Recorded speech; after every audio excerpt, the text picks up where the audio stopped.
New Jersey mob boss who sees a therapist. Never thought I'd meet a gangster who pays someone to listen to his problems. We handle things differently in Birmingham.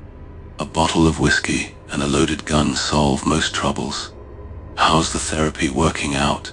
Still having panic attacks in front of your crew, or did Dr. Melfi fix that? The gypsy who puts razor blades in his cap. Very creative, very theatrical. We got guys in Jersey who'd laugh at that shit. A gun works better than playing dress up with your hat. Yeah, I see a therapist. Smart guys talk about their problems instead of bottling everything up until they snap. How's your wife? Oh wait, which one we talking about here? Grace is dead. Lizzie tolerates me. My personal life is complicated, not relevant to business. Peaky Blinders control Birmingham, expanding into London, making legitimate moves. We're building an empire that'll last generations. Your operation? Running strip clubs and waste management in New Jersey. Small, time stuff dressed up as organized crime. Where's the vision? Where's the expansion beyond collecting protection money from shopkeepers? We gross millions annually. Sports betting, construction, the Esplanade deal alone made us rich. You're selling illegal booze during Prohibition, playing gangster in the 1920s. My world's got FBI surveillance or ICO charges. Actual federal law breathing down our necks. Your cops are idiots you bribe with pocket change. Different leagues here, Tommy. Modern crime is complicated. Your razor blade tricks wouldn't last a week in Jersey. Modern crime is soft. Your crew spends more time eating pasta and complaining than actually working. Christopher, your nephew, was a junkie. Pussy Bompensiero was an informant. Your own guys flip constantly. Peaky Blinders don't flip. We handle disloyalty with finality. Your therapy sessions wouldn't exist in Birmingham. Weakness like that gets you killed. How many of your own men have you personally killed for betraying you, Tony? I handle my problems when necessary. Don't lecture me about killing my own guys when your brother tried to have you killed. John almost shot you himself. Arthur's a drunk mess who hallucinates dead people. Your family's as fucked up as mine. Difference is I admit it. You pretend you're some master strategist when you're just another damaged guy playing tough. Arthur has his demons. War changed him, changed all of us. The tunnels in France left scars that don't heal.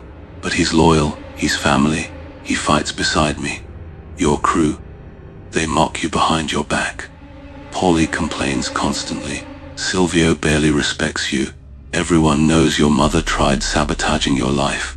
At least my family dysfunction doesn't involve my own mother plotting my murder with my uncle. That's pathetic, Tony. My mother was a sick woman. Livia had issues, yeah. Junior was weak, listening to her poison. Families are complicated, mine especially. But we're still here, still making money, still running things. You lost half your brothers in your little gang wars. John's dead, right? Buried somewhere in the mud. Your expansion into London got how many Peaky Blenders killed? You sacrifice your own men for ambition like they're chess pieces. What kind of leader does that? The kind who builds something bigger than himself. John died for the family business. Every man who follows me knows the risks. We don't lie about what we are or what we do. Your crew pretends they're businessmen, hiding behind legitimate fronts. Waste management, construction, strip clubs. We own racetracks, control politicians, run actual businesses alongside the illegal operations. You're a dinosaur, Tony.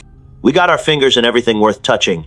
The Esplanade project brought legitimate money flowing in. Real estate, construction contracts, union control. You think you invented mixing legal with illegal business. We've been doing this for decades. Your racetrack scheme got Grace killed.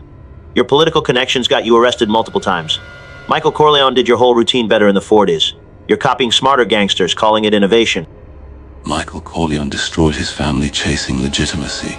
Killed his own brother Fredo for betrayal. His wife left him.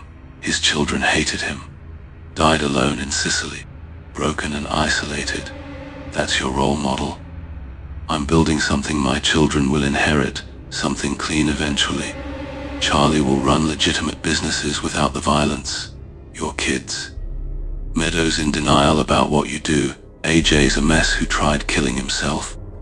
What legacy are you leaving them exactly? My kids are provided for. They got opportunities I never had. College, careers, choices. Meadows smart, she'll be fine. AJ's got issues, but he's young. He'll figure it out. What opportunities did you give your kids? Ruby sees visions and talks to ghosts. Charlie barely knows you exist half the time. You're too busy scheming and smashing women to actually be a father. The war left marks on my mind that won't fade. Ruby inherited something from me, something darker. She sees things coming, Prophecies of what's ahead. Maybe that's madness. Maybe it's real. Either way, I'm protecting them from the life I live, keeping them separate from the blood and violence. You bring AJ to the Bada Bing, introduce him to your world. He needs to know what his father does, what provides his lifestyle. Lying to kids about where money comes from makes them soft and stupid. Christopher grew up knowing the life, chose it anyway. Meadow figured it out, still loves me. Your kids will resent you for hiding everything behind closed doors. Secrets destroy families worse than honesty. Christopher chose the life and died for it. You put a bullet in him yourself after that car accident. Killed your nephew, your protégé, the closest thing to a son you had. How did that feel, Tony? Strangling him while he begged? Was that protecting your family, or just eliminating problems? Christopher was high, almost killed me in the crash, would have flipped eventually. He was a liability who loved drugs more than family. Making that call was hardest thing ever.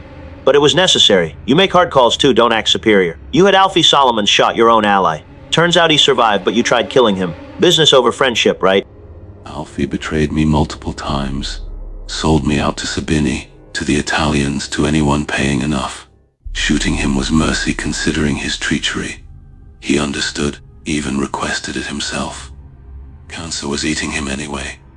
We had an understanding built on mutual respect, despite the betrayals. Your relationship with Christopher was different. He looked up to you, called you uncle, wanted your approval desperately. You killed someone who loved you. Love doesn't excuse betrayal. Christopher's drug addiction endangered everyone. His wife, his kid, the whole crew. Keeping him alive was sentimentality, not smart business. You talk about mutual respect with Alfie, the guy who repeatedly sold you out. You're justifying your violence while condemning mine. We both kill people close to us when necessary. You just dress it up with fancy words and British accents. Murder is murder. Don't pretend yours is cleaner somehow. My violence serves a purpose beyond personal convenience. Every move I make builds towards something larger. Political power, legitimate business, generational wealth. Your violence is reactive, emotional therapy, session material. You kill Christopher in a panic after a car crash. Kill Ralph over a horse.